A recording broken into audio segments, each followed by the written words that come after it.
No i tak jak mówiłem, kupiłem dwa. I wyszło na to, że są jakieś dwa inne. To jest ten, który tutaj wisi sobie w tej chwili tymczasowo na tych dużych panelach. A ten drugi panel wygląda tak.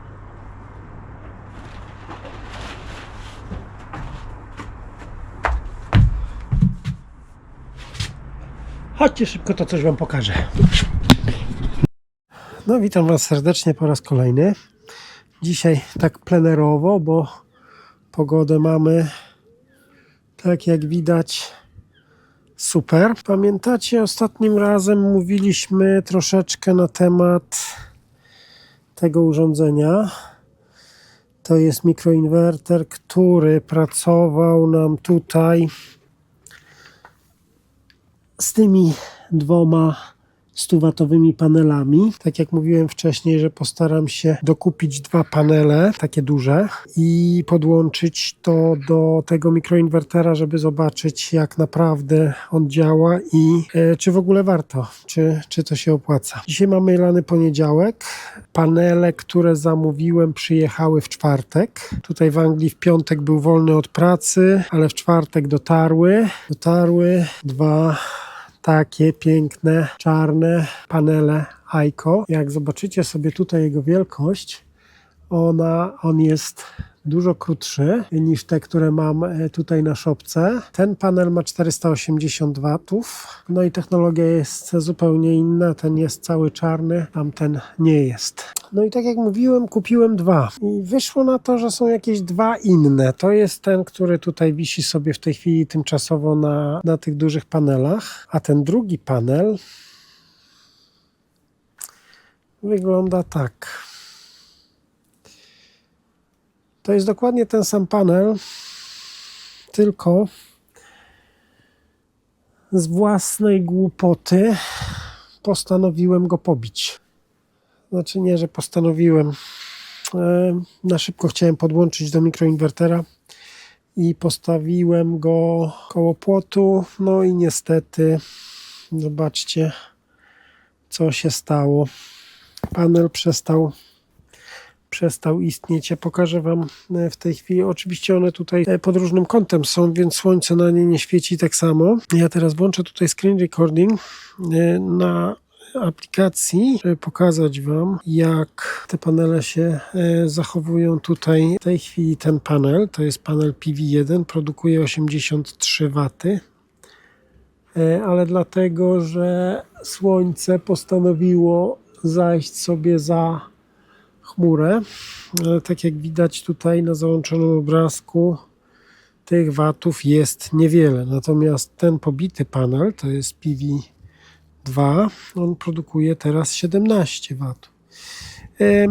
On maksymalnie jest w stanie wyprodukować w tej chwili około 60 W, ponieważ no jest uszkodzony i pewnie przerwały się jakieś tam połączenia wewnętrzne, no bo tak jak widać, ta szyba, tutaj to szkło nie przetrwało za bardzo. Teraz zobaczmy, zastanowimy się przez chwilkę, jak będą się zachowywały te panele, jeżeli częściowo go zacienimy. W tej chwili słońce wychodzi pomału. Mamy 115-116 W. I ja postaram się teraz zacienić dwa moduły, tak jak tutaj widać na dole. Dwa są zacienione częściowo i zaczęliśmy produkować 140, 140. No mamy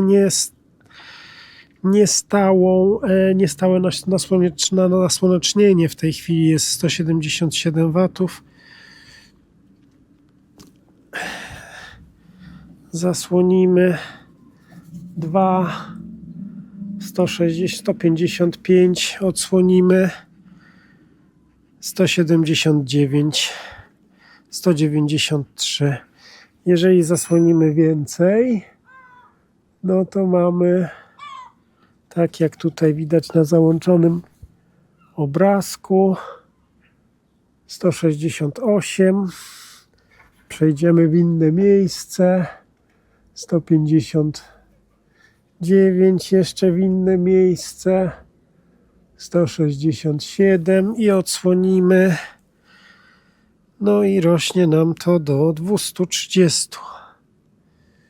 Także nawet małe zacienienie, takie delikatne zacienienie dwóch modułów. Zobaczcie, jak szybko spada sobie tutaj moc, jaką te panele produkują.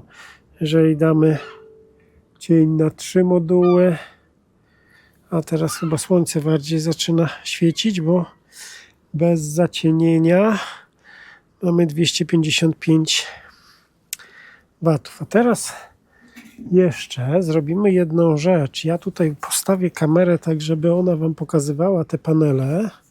I będziemy ten panel zmieniali jego kąt nachylenia w stosunku do słońca i zobaczymy, jak będzie zmieniało się, jak będzie się produkcja zmieniała. Zaraz muszę ustawić tą kamerę w takim miejscu, żeby to było widać. Ja teraz wejdę za niego, usunę tutaj te tymczasowe podpórki, żeby to miało ręce i nogi. To zaczniemy od tego, że panel będzie sobie wisiał pod kątem 90 stopni do ziemi. 90 stopni do ziemi i mamy produkcję w tej chwili 190 watów. Teraz zmienimy kąt tego panelu, tak żeby więcej słońca na niego padało. No i zobaczcie, jest także kąt nachylenia tego panelu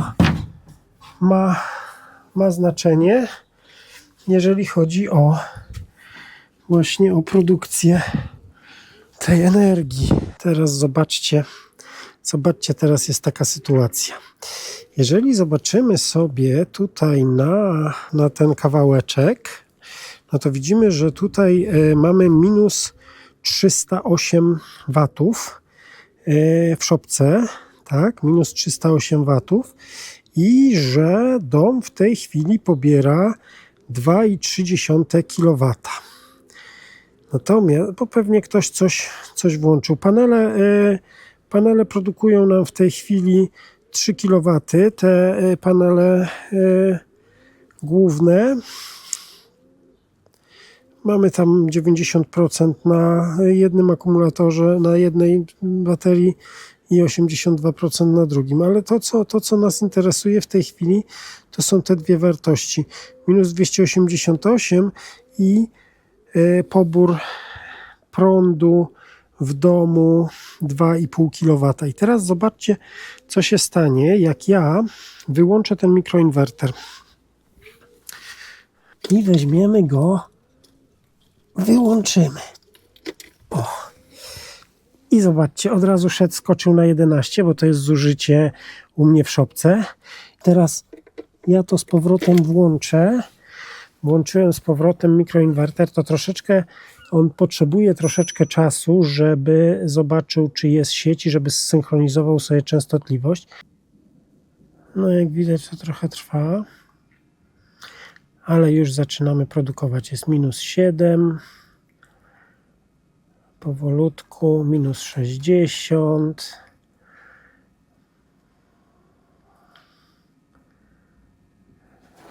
minus 265 i zobaczcie, że spada nam w tym samym momencie, jak rośnie nam tutaj ta ilość mocy, którą panel produkuje. No teraz jest chyba w pełnym słońcu, bo 359 watów produkuje, a powód, dla którego tylko 369, a nie 480, tak jak jest jego nominalna moc, to jest taki, że oświetlenie, że te promienie słoneczne nie padają pod takim kątem, pod jakim powinny na ten panel. No tak jak Wam pokazywałem, teraz jeżeli ja podniosę ten panel troszeczkę do góry, zaraz spróbujemy to zrobić. to też jego moc, którą wyprodukuje, wzrośnie. Dzisiaj jest 377, albo tutaj zasłaniam. 372.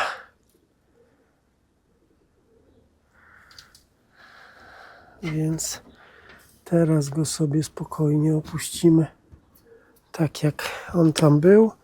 No i jego moc spadła do 200 watów.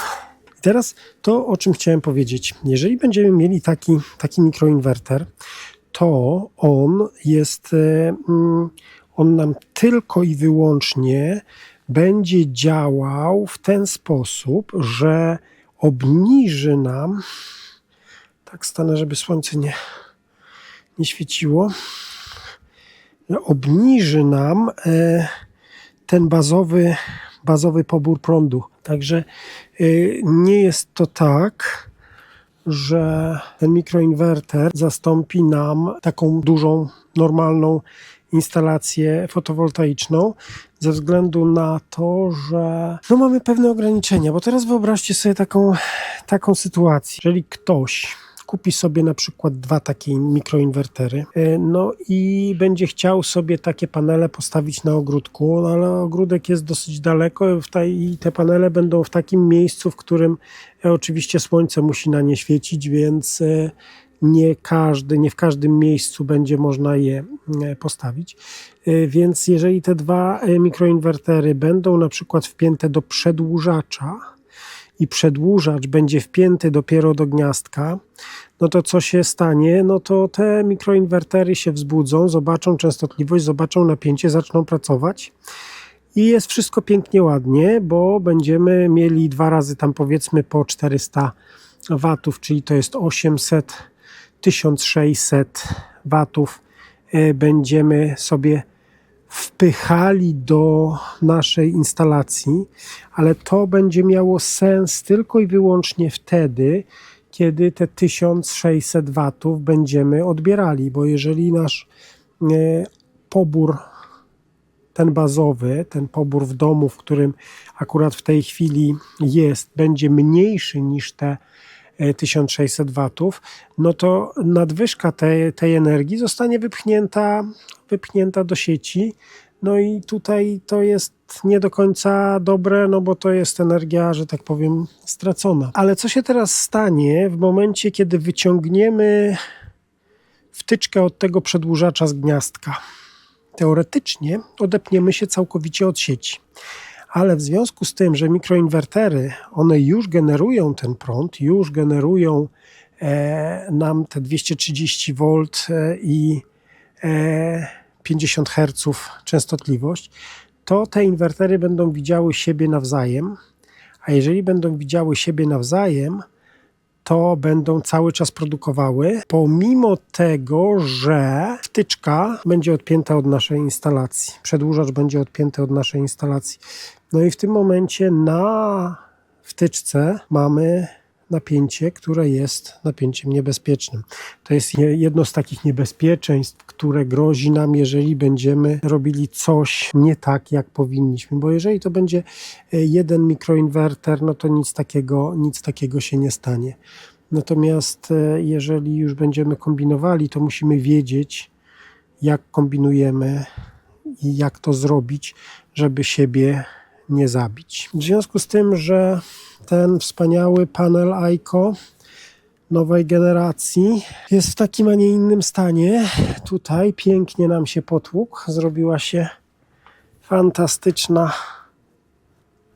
przygoda, to ja dokupię tutaj taki panel dwustronny i zobaczymy, jaka jest różnica, jeżeli chodzi o produkcję tej energii właśnie już w przypadku tego panelu, który z obydwu stron jest w stanie korzystać z tej energii, która jest dostarczana do nas przez słońce. No ale to niestety na to trzeba będzie poczekać, ponieważ to nie jest problem w zakupie, pomimo tego, że ceny tych paneli teraz idą do góry, one już są droższe niż były 2 miesiące temu. Problemem jest dostawa, ponieważ no tutaj w Anglii za dostarczenie czy jednego panela, czy całej palety paneli, no to przewoźnik sobie bierze 90 funtów. Panel kosztuje 80 funtów, ten panel Aiko, ja za nie płaciłem 80 funtów, no a deliverka kosztowała, czyli dostawa kosztowała 90 funtów. Postaram się od lokalnego dystrybutora tutaj na miejscu u mnie w mieście kupić jakieś panele. One będą pewnie droższe, ale nie będę musiał płacić za dostawę, więc pomimo tego, że będzie droższy panel, to mniej zapłacę. Także tak to wygląda. Nowe panele, tak jak Wam tutaj pokazywałem, są mniejsze i mają większą wydajność. Zobaczmy to jeszcze raz może. To jest panel 480 W firmy Aiko, cały czarny, a ten u góry, na którym on wisi, watopików. No i jest, tak jak widać, dłuższy. Także słuchajcie, dzisiaj to tylko tak króciutko i tylko o tym, bo troszeczkę byłem zajęty i nie byłem w stanie nagrywać ani opublikować niczego przez te 2 ostatnie tygodnie, ale tutaj no jest tak jak jest niestety.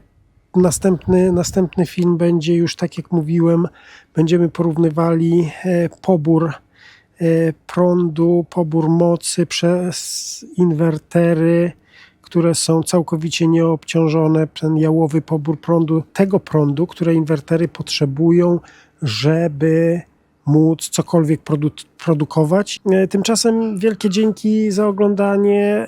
Sorry, że taki krótki materiał, no ale nie miałem możliwości nagrania niczego więcej. Jakby ktoś miał jakieś pytania, to bardzo proszę, w komentarzach można zadać. Ja staram się odpowiadać na te pytania. Miałem nadzieję, że ten panel tutaj no będzie coś produkował, pomimo tego, że ma pobitą szybę. No ale niestety tutaj albo zostały uszkodzone te celki tam w środku, ta struktura tego panelu, albo to zacienienie spowodowane tymi białymi liniami jest tak duże, że no ten panel no niczego więcej nam nie da. Ale to, co ja postaram się zrobić jeszcze zanim ten panel zostanie całkowicie wyrzucony, postaram się to szkło, może mi się uda zlikwidować to szkło i zostanie tylko ta struktura fotowoltaiczna z tyłu. Jeżeli to by się udało, to zobaczymy, czy taki panel dalej będzie coś produkował. Dobra, słuchajcie, dzięki wielkie za oglądanie. Do zobaczenia następnym razem i zapraszam do komentowania. Jakby ktoś chciał mi postawić kawę, to tam też zostawię link na dole. No a ja muszę nazbierać teraz trochę kasy na następny panel i spróbować go nie pobić. Tak to jest. Gapowe trzeba płacić. Na razie.